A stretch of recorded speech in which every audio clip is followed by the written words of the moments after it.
Telangana CM Revanth Reddy మరోసారి ఢిల్లీ వెళ్లారు. ఉదయం సికింద్రాబాద్ మహంకాళి అమ్మవారి దర్శనం అనంతరం హస్తనకు స్టార్ట్ అయ్యారు సీఎం. 3 రోజుల పాటు అక్కడే ఉండే అవకాశం ఉంది. ఈ టూర్లో కాంగ్రెస్ అగ్రనేత రాహుల్ గాంధీని కూడా కలవబోతున్నారు సీఎం రేవంత్ రెడ్డి. ఇవాళ రాత్రి గానీ రేపు రాత్రి గానీ రాహుల్తో భేటీ కానున్న సీఎం రుణమాఫీ స్కీమ్ను అమలవుతున్న విషయాన్ని వివరించబోతున్నారు. ఈ నెల చివరిలో వరంగల్ ఆర్ట్స్ కాలేజీ గ్రౌండ్లో నిర్వహించ తలపెట్టిన విజయోత్సవ సభకు రావాల్సిందిగా ఆహ్వానించబోతున్నారు. రాహుల్ వెసులుబాటును బట్టి బహిరంగ తేదీని నిర్ణయించబోతున్నారు సీఎం. మరోవైపు సోనియా గాంధీతో పాటు కాంగ్రెస్ అధిష్టానం పెద్దలను కూడా కలవబోతున్నారు రేవంత్ రెడ్డి. మంత్రివర్గ విస్తరణ, నామినేటెడ్ పదవుల నియామకాలపై సంప్రదింపులు జరిపే అవకాశం ఉంది.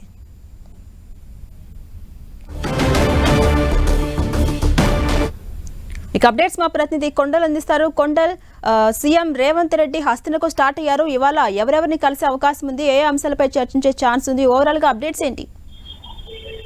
ఈరోజు ప్రధానంగా సీఎం రేవంత్ రెడ్డి ఢిల్లీ టూరు రాహుల్ గాంధీని ఆహ్వానించబోతున్నారు. రాష్ట్రంలో ఈ నెలాఖరుకు రైతు కృతజ్ఞత సభను వరంగల్లో నిర్వహించాలని ప్రభుత్వం తలపెట్టింది. రైతు రుణమాఫీని మొదటి దఫాగా ₹1,00,000 వరకు రుణమాఫీని ప్రభుత్వం అమలు చేసింది. ఇచ్చిన మాట ప్రకారం ఎన్నికల్లో రాహుల్ గాంధీ వరంగల్ సభ వేదికగా ఈ హామీని ఇచ్చారు. దాన్ని నిలబెట్టుకుంది. మొదటి దఫాగా ₹1,00,000 రుణమాఫీ అమలు చేసింది. ఇక 2 లక్షల రుణమాఫీ వరకు అమలు చేసేందుకు ప్రభుత్వం సర్వం సిద్ధంగా ఉంది. ఈ నేపథ్యంలోనే తెలంగాణ రైతుల తరఫున రాహుల్ గాంధీకి ఒక కృతజ్ఞత సభను ఏర్పాటు చేయాలని ప్రభుత్వం నిర్ణయించింది. దీనికి అనుగుణంగానే ఈ సభకు రావాల్సిందిగా రాహుల్ గాంధీని ముఖ్యమంత్రి రేవంత్ రెడ్డి ఆహ్వానించబోతున్నారు. నిన్న ఆల్రెడీ ఢిల్లీకి బట్టి విక్రమార్క చేరుకున్నారు. ఇద్దరు రాహుల్ గాంధీతో భేటీ సభకు రావాల్సిందిగా ఆహ్వానించబోతున్నారు.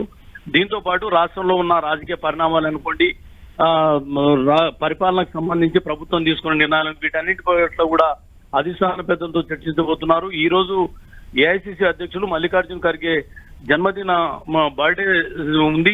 దీని సందర్భంగా కూడా మల్లికార్జున్ ఖర్గేకు కలిసి ఆయన బర్త్డే విషెస్ కూడా చెప్పబోతున్నారు. రేపు రాహుల్ గాంధీతో భేటీ ఉండే అవకాశం ఉంది. ఇంకా రాహుల్ గాంధీకి అపాయింట్మెంట్ సంబంధించిన షెడ్యూల్ ఇంకా ఫిక్స్ కాలేదు. ఈ రోజు అయితే ఢిల్లీకి వెళ్తారు. అధిష్టానం సంబంధించిన వేణుగోపాల్ అదేవిధంగా మల్లికార్జున ఖర్గే అధిష్టాన పెద్దల్ని ముఖ్యమంత్రి రేవంత్ రెడ్డి కలవబోతున్నారు.